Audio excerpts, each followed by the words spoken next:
Hey everyone, in this video we're going to be going over the Physics 103 Discussion 3B Useful Expressions. Also, quick aside, I rewatched some of the videos and I realized my mic is abysmal, so I'll probably have to invest in a new one in due time. So anyway, the first expression here is essentially a modification of one of the core equations in physics, Newtonian physics. Force equals mass times acceleration.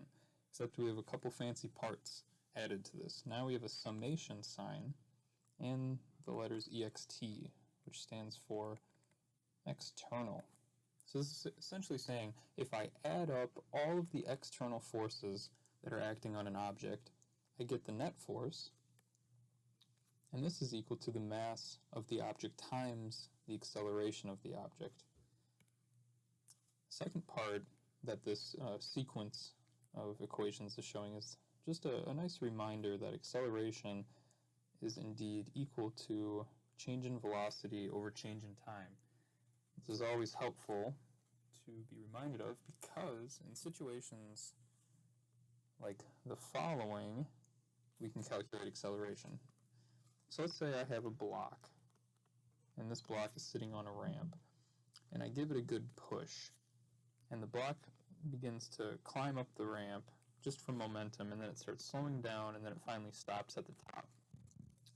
We could say that the initial velocity was 10 meters per second, and when it gets to the top, it kind of stops for a moment in time, and its final velocity is 0 meters per second.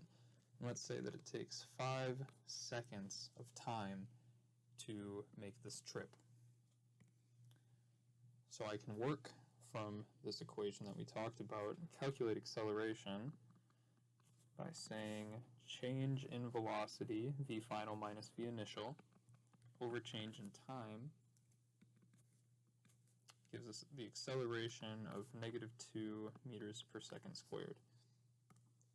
Now we have a negative sign, which essentially just means the acceleration on the block is moving in the opposite direction of the block's movement. So acceleration's actually facing to the left, and the block's movement on this trip was obviously going to the right or up the ramp. We had to include this negative because velocity, acceleration, well actually let's just talk about acceleration. This is a vector quantity, which means it has both a magnitude and a direction. So in our calculated acceleration of -2 meters per second, the magnitude is the numerical value 2, and the direction is designated by the negative symbol. So anytime we're working with vector quantities, we have to set our coordinate system. So for this question, I could say anything that moves up the ramp is a positive vector, and anything that moves down the ramp is negative. For things that are moving in the vertical direction, I could say anything moving upward is positive, downward, negative. I could also flip these symbols or set this system arbitrarily, but I'd have to stay consistent with assigning the direction of my vectors. The other thing we can do with this first set of equations is remind ourselves that acceleration is also the sum of all the, actually let's go back to external, the sum of all the external forces divided by the mass of the object. So if I have a box, let's say, and I have two friends that are kind of doing a pushing tug-of-war. So one friend pushes this box to the right, 13 newtons, and another friend pushes this box to the left with 3 newtons of force. And I know this box is 5 kilograms. And I want to ask myself, how much would I expect this box to accelerate and in what direction? So what I can do is take this equation here and say, well, the acceleration is going to be equal to the sum of the external forces. So that's actually just adding everything up. So 13 newtons plus my 3 Newton push, which is in the opposite direction. So that means I have to set a coordinate system again. So I'm going to say anything moving to the right is positive, anything to the left is negative. So that would designate that 3 newtons as a negative force. So 13 plus negative 3 over my mass, which is 5 kilograms. And that gives me 2 meters per second squared. So I would expect this box to kind of take off in this direction and pick up speed over time at a rate of 2 meters per second squared. Okay, let me clear the board really quick before we move to the next useful expression. So this big W here is just designating weight. And you can think of weight as the force that results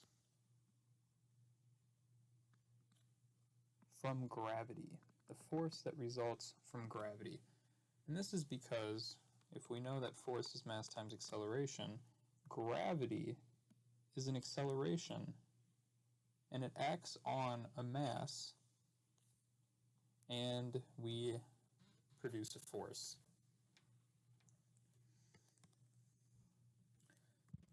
Now, when we step on a scale, let's say this is our scale, and here's the foot with an absurd amount of toes, what the scale is measuring is weight,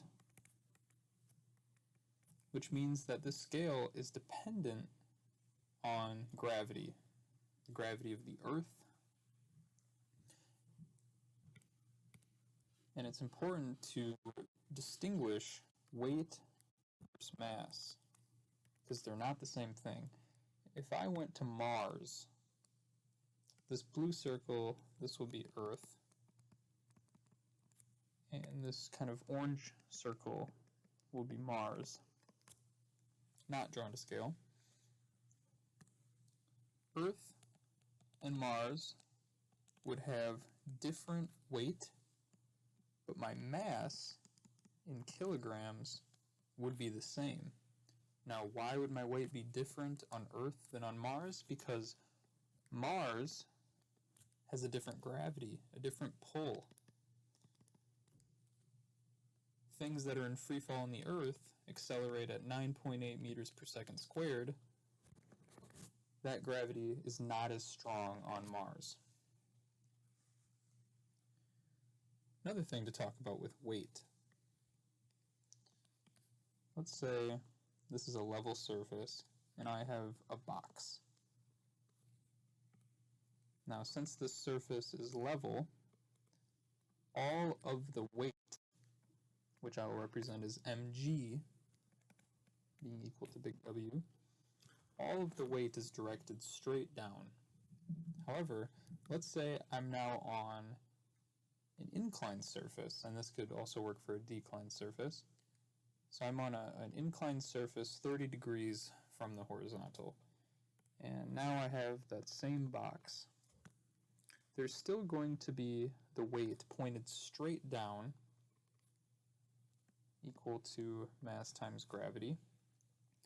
However, let's say that this was a frictionless incline. We'd expect the box to start sliding in this direction parallel to the surface of the incline.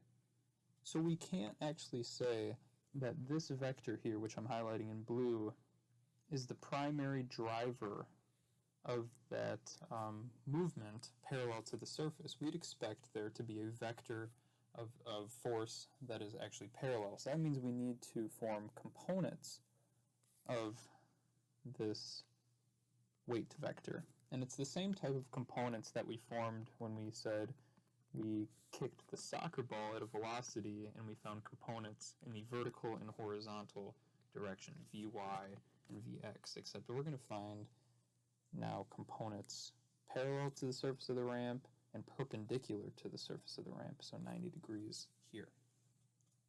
Now, as a shortcut, if we're saying this is mg, the total gravitational force, then we'd say that this vector here is mg sine theta. And this vector here is mg cosine theta. Theta, let me get a different color here. Theta being this angle here. This angle here, which is actually equivalent to the angle of the incline. So this would be 30 degrees as well. As a little shorthand, let me draw out the main components of this triangle. If this is mg cosine theta, the way to quickly tell which one is sine and which one is cosine theta is if you bring this vector over to this side, we've now completed the triangle where we can use these trig functions. This is the right angle.